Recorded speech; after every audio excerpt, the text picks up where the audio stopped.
दोस्तों, straight of Hormuz को लेकर के लगातार अभी जो एक गतिरोध है वो बना हुआ है, तातुल बरकरार है। अमेरिका और ईरान बातचीत करना भी चाहते हैं। अमेरिका चाहता है कि डायलॉग हो, लेकिन एक दूसरे के जो शराइत है उनको पूरा करने की कोई कोशिश नहीं कर पा रहा है, ऐसा लग रहा है। क्योंकि अगर ये बात मान ली गई होती तो इसमें समझौता हो चुका होता।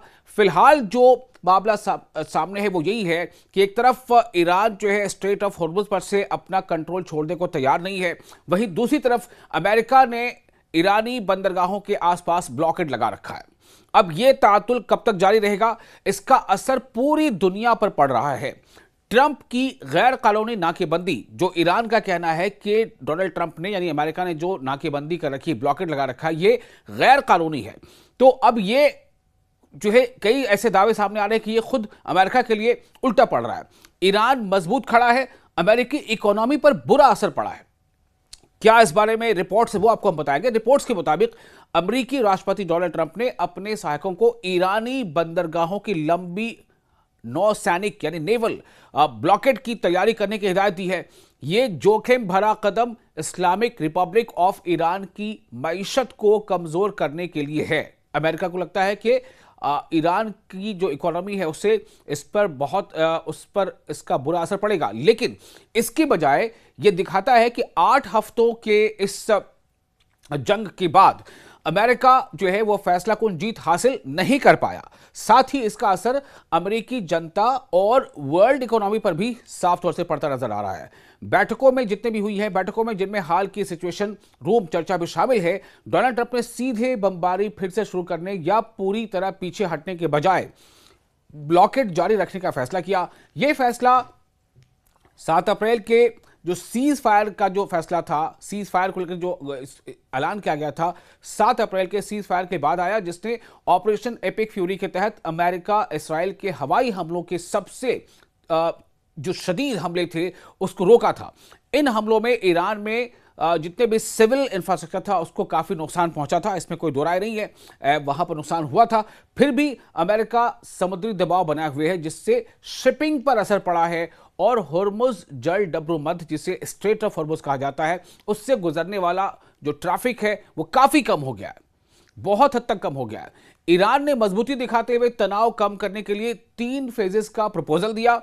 पहला, संघर्ष खत्म करना, ये जो एग्रेशन था उसको खत्म करना। फिर हॉर्मुज स्ट्रेट को सुरक्षित बनाना, यानी कि उसको एक सेफ्टी सिक्योरिटी मुहैया कराना जिसमें ईरान का अपना एक रोल होगा, और साथ ही आवाजाही के लिए उसे खोल देना। और बाद में बड़े मुद्दों, यानी बड़े मुद्दों है उनको बाद में उस पर बातचीत किया जाए, जैसे जो न्यूक्लियर को लेकर के बातचीत होनी है उस पर चर्चा करना। तो डोनाल्ड ट्रंप ने इस प्रपोजल को यह कहते हुए खारिज कर दिया कि ईरान ईमानदारी से बातचीत नहीं कर रहा है, जबकि हकीकत जो है वो ये है कि प्रपोजल जो है वो फिलहाल इसे ह्यूमैनिटेरियन ग्राउंड पर और इकोनॉमिक के मुद्दों के आसपास, यानी आर्थिक मुद्दों को अलग रखने की कोशिश थी। वहीं अमेरिका कड़े और एक तरफा शर्तों पर अड़ा हुआ है। ईरान पर दबाव डालने की कोशिश उल्टी पड़ रही है।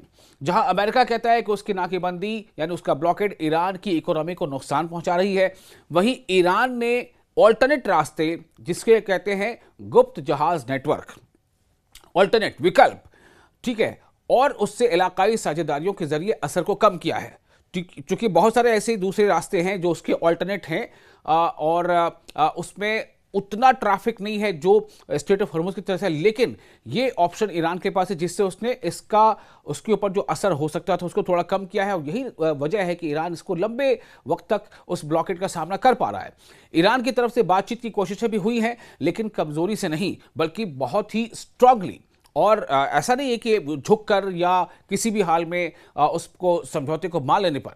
जो माहिरीन हैं इस ताल्लुक से, जिनके पास एक्सपर्टीज है, उनका मानना है कि ईरान इस दबाव को लंबे वक्त तक झेल सकता है, जबकि अमेरिका को एनर्जी का जो एक बहरान है, ऊर्जा संकट है और वर्ल्ड लेवल पर इसका जो एक असर पड़ रहा है, उसका जोखिम अमेरिका को झेलना पड़ सकता है। पेट्रोल की कीमतें बढ़ चुकी हैं, कच्चे तेल की कीमतें बढ़ चुकी हैं। जो ताज़ा कीमत है कुछ घंटों पहले तक की वो थी $117 फी बैरल। अमेरिका में औसत कीमत $4 प्रति गैलन से ऊपर पहुंच गई है। जिससे आम लोगों पर बोझ बढ़ा है और डोनाल्ड ट्रंप की जो मकबूलियत है वो भी बहुत कम हो गई है। मकबूलियत का ग्राफ, पॉपुलैरिटी ग्राफ बहुत नीचे आ गया है। हाल की जानकारी के मुताबिक अमेरिकी जो नौसेना है यानी नेवी है, उसने कई जहाजों को रोका है और कुछ को मोड़ दिया है, जो ब्लॉकेड लगाया है वहां पर, जिससे वर्ल्ड ट्रेड के एक अहम इस स्ट्रेट पर, अहम मार्ग पर तनाव बढ़ गया है।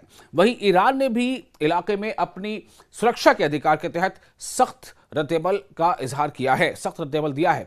इस बीच यूएई का ओपेक से बाहर निकलने का फैसला, इलाकाई जो वहाँ सूरत हाल है या इसको लेकर के जो एक समीकरण है उसमें काफ़ी बड़ा बदलाव है, उसका साफ इशारा दे रहा है। बहुत सारी चीज़ें उसके वजह कर सामने आ रही हैं।